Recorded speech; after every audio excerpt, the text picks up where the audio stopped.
Hello everyone, আসসালামু আলাইকুম। আমি সঞ্জিদা বলছি চিটাগং থেকে। কেমন আছেন আপনারা সবাই? আশা করছি ভালো আছেন।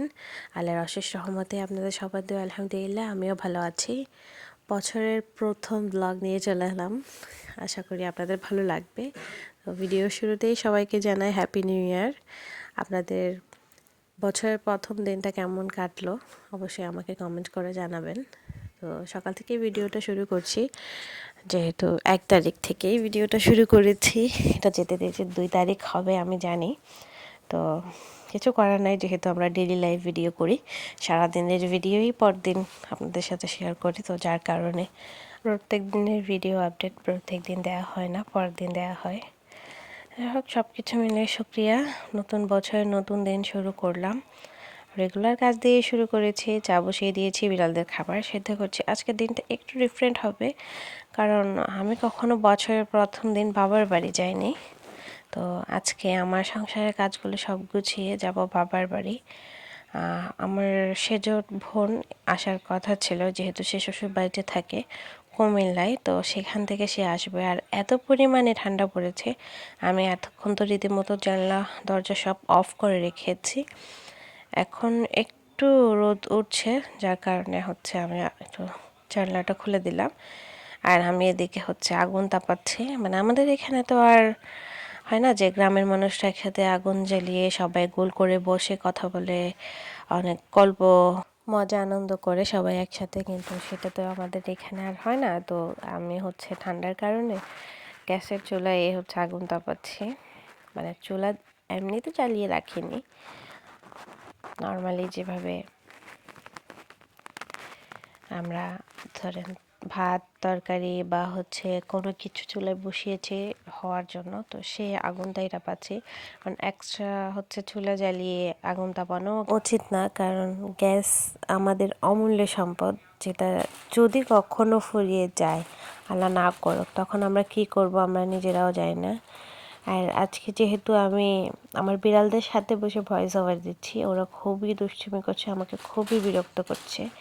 কচকচ মচমচ করে আওয়াজ করছে। মানে একটু পিপি আছে আমার, আমি কম্বল হচ্ছে মানে পলি ভরে রেখেছি আর কি, যেটা আলমারির উপর রেখেছি, যেগুলো আমরা অলওয়েজ ইউজ করি, পাতলা পাতলাগুলা। আমার একটা বিড়াল ওখানের উপরে উঠে সেগুলো নিয়ে নাড়াচাড়া করছে, যার কারণে আমার ভয়েস ওভারে হয়তো আপনারা একটু নয়েজ শুনতে পারেন। কিছু করে নাই, বিড়াল আছে, ওদের দুষ্টুমিগুলো ভালোও লাগে। আবার মাঝে মাঝে আসে না, কাজে যখন ব্যাগরা পড়ে তখন একদম মাথা খারাপ হয়ে যায়। আমি কিন্তু ওদেরকে অনেক শাসন করি, আমার বাচ্চাদের মতো। মানে আমার বাচ্চাদেরকে যেভাবে ভুল হলে আমি ডাকি যে এটা এরকম করেছো কেন, এটা এরকম হয়েছে কেন, আমি আমার বিড়ালদেরকেও সেম মানে শাসন করি আর কি। তো মাশাআল্লাহ ওরা খুবই কথা শোনে। ওদেরকে মানে কোনো কিছু ভয় লাগালে ওরা বোঝে যে আমি ওদেরকে ওইটা করতে নিষেধ করছি। যাই হোক, ছাদে চলে আসলাম, ছাদে কাপড় দিয়ে এখন আমি চলে যাব বাসায়। তো প্রচুর ঠান্ডা পড়েছে। দেখলাম যে একটু দুপুরের দিকে, মানে দুপুরের কাছাকাছি, এখন প্রায় 1টার বাজে, তো কাছাকাছি না, পুরোপুরি দুপুরই এখন। আমি ছাদে কাপড়গুলো মেলে যাচ্ছি। আমি কিন্তু সব কিছু রেডি করে এসেছি, আমি এখনই বেরোবো। মানে জাস্ট বোরকাটা গায়ে দিব, তারপরেই বেরোবো। একদম ছেলে রেডি, ঘরও গোছানো কমপ্লিট, যেহেতু সবাই ঘুম। তো আমার যতটুকু কাজ আগে দেওয়ার আমি দিয়েছি, বাকিটা ওরা করবেন। আচ্ছা না, যে একটা জায়গায় গেলে একটু তাড়াতাড়ি যাইতে হয়, কিন্তু আমার সেটা হয় না। কারণ আমার বিড়ালদেরকে দেখতে দেখতে ওদেরকে খাবার দেওয়া, ওদেরকে ফ্রেশ করা, ওদের লিটার বক্স ক্লিন করা, নিজের ফ্রেশ হওয়া, নিজের আছে না যে নিজেরও তো পার্সোনাল অনেক কিছু আছে, রেডি হওয়া, গোছানো, কখন কী পরবো সেটা ডিসাইড করতেই তো 30-40 মিনিট লেগে যায়। যাই হোক, সবগুলো আমাকে পাহারা দিচ্ছে। আর এসেই আমি বোরকা পরে নিলাম, যেহেতু ড্রেস পরাই আছে, বাবার বাড়িতে যাব, তাহামরি জাঁকজমক কিছু পরার নাই, নর্মাল যেটা বাসায় পরি সেটাই পরে চলে যাচ্ছে।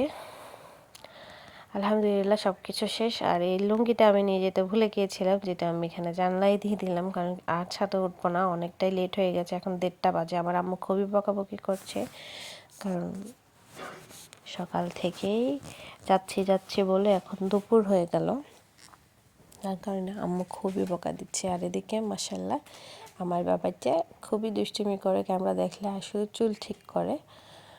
এদিকে যে আমি তাকে ভিডিও করছি সে সেটা খেয়াল করেনি, তো আমি ভিডিও করব তাই সে একদম রেগে গিয়েছে যে কেন আমি ভিডিও করছি। কিন্তু আমি যখন মানে ওকে দেখিয়ে ভিডিও করি তো সে তখন খুবই খুশি, আর যখন মানে আছে না যে ওকে লুকিয়ে লুকিয়ে ভিডিও করি ওর দুষ্টুমিগুলো, তখন সে রেগে যায়। আর আজকেও যাওয়ার সময় একদম জ্যাম পড়ে গিয়েছে, কি একটা অবস্থা, মানে গাড়িটা একদম চলে তো চলে, নড়ে তো নড়ে না, এরকম একটা অবস্থা। মানে আজকে যেহেতু বছরের প্রথম দিন সবাই ঘুরতে বেরিয়েছে, তো এসে নামাজ কালাম পরে ভাত খেয়ে নিয়েছি অফ ক্যামেরায়, যেটা আপনাদের সাথে শেয়ার করিনি। তো আসরের নামাজ পড়ে নিলাম। নামাজের পর আমার আম্মু অনেকগুলো পপকর্ন ভেজেছেন, যেটা খেতে খুবই মজা লেগেছে। আমরা সবাই মিলে খুব মজা করেই পপকর্নটা খেয়েছি। শীতের সময় গরম গরম পপকর্ন কম্বলের নিচে বসে খেতে ভালোই লাগে। তো এরপর মাগরিবের আজান দিয়ে দিল, নামাজ পড়ে নাস্তা করতে বসে গেলাম। তো আমার মার হাতের প্রত্যেকটা মানে নাস্তাই আমার ভালো লাগে। আমার আম্মু হচ্ছে সিঙ্গারা, সমোসা, ডালপুরি খুবই মজার বানায়। আসলে মায়ের হাতের রান্না বলে কথা, মা তো মাই হয়, তাই না?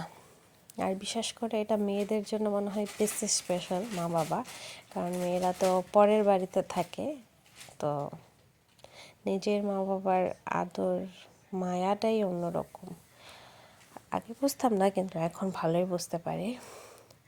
তো এখন চলে যাচ্ছি বাসায়, ফিয়া আমানিল্লাহ বলে। আর আমার ছেলে তো এদিকে বক বক বক বক করছে, সে যাবে না, তাকে জোর করিয়ে নিয়ে যাওয়া হচ্ছে।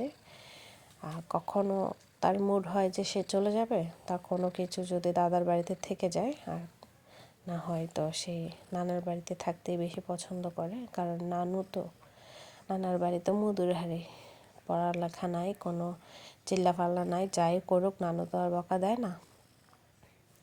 এদিকে এসেই দেখলাম যে আমার শাশুড়ি দই ফুচকা এনেছে। তো বছরের প্রথম দিন মানে ভালোই লাগছে। আমরা নর্মাল ফুচকা তো সবসময় খাই, কিন্তু দই ফুচকাটা তেমন একটা খাওয়া হয় না, কারণ হয় না যে কোথাও বেরোলেই খাওয়া হয়, বাসায় এনে কিন্তু কখনো খাইনি। তো 26-এ এটা প্রথম দই ফুচকা, ভালোই হলো। আর এদিকে আমাদের বাসায় বিরিয়ানি রান্না করা হয়েছে, যার জন্য আমি সালাদ করে নিচ্ছি। সালাদ কেটে নিচ্ছি, যেটা একটু করে আপনাদের সাথে শেয়ার করলাম, কারণ বিরিয়ানি তো আম্মু রান্না করেছে, না হয় আপনাদের সাথে রেসিপি শেয়ার করতাম, যেহেতু এটা আমার শাশুড়ি মা করেছেন। আর আমার স্টেনটাও একটু প্রবলেম হয়েছে, যার কারণে আমি তেমন একটা ভিডিও করতে পারি না ভালো করে। ইনশাআল্লাহ চেষ্টা করছি যে একটা স্টেন নেয়ার। আসলে আমি যাচ্ছি ঠিকই, কিন্তু আমার মনে থাকছে না, না হয় কোনো ব্যস্ততার কারণে চলে আসতে হচ্ছে, ভাবছি পরে নেব, এরকম একটা পরিস্থিতিতে পড়ে গিয়েছে। না হয় কিন্তু আমি প্রত্যেক দিনই বাসা থেকে বেরোচ্ছি, আর লং টাইম বাসার বাইরে থাকছি। আমার বিড়ালদেরকেও মানে আমি ভালো করে সময় দিতে পারছি না, কিন্তু হ্যাঁ ওদের খাবার দাবার, ওদেরকে পরিষ্কার করা, ওইগুলো ঠিক রাখছি, কারণ সকালেই তো আমি ওদেরকে বেশিরভাগ ক্লিন করি, একবার সকালে আর একবার হচ্ছে রাতে। তো সকালবেলায় ক্লিনিক নামে যাওয়ার আগেই করে যাই, আর আমি খাবারও খাইয়ে দিয়ে যাই। মাঝখানে একবার দুইবার তিনবার যা দিতে হয় আমার শাশুড়ি আর আমার ননদ মিলে খাবার দেয়। আর রাতেরটা তো আমি থাকি, কারণ আমি রাত 7টা থেকে 8টার মধ্যে বাসায় চলে আসি, বেশি থেকে বেশি হলে 9টা, মানে তাও আপনাদের ভাইয়ার সঙ্গে থাকলে। আর যদি সে সঙ্গে না থাকে তাহলে তো আমি 7টার মধ্যেই বাসায় চলে আসি। তো আপনাদের সাথে বক বক করতে করতে আমার সালাদও প্রায় কাটা হয়ে গেছে। আসলে ঠান্ডার সময় একদম পানি ধরতে ইচ্ছে করছে না, মানে প্রচুর ঠান্ডা পড়েছে, যেটা আপনাদেরকে বলে বোঝাতে পারবে না।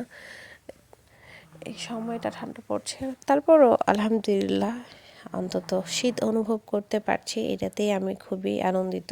কারণ আমি কখনো দেখিনি চট্টগ্রামে শহর অঞ্চলগুলোতে এইভাবে ঠান্ডা পড়তে, আমি কখনোই দেখিনি।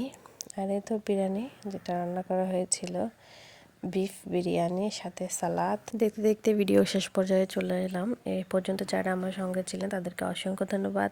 সবার কাছ থেকে বিদায় নিচ্ছি। সবাই ভালো থাকবেন, সুস্থ থাকবেন। আল্লাহ হাফেজ, আসসালামু আলাইকুম।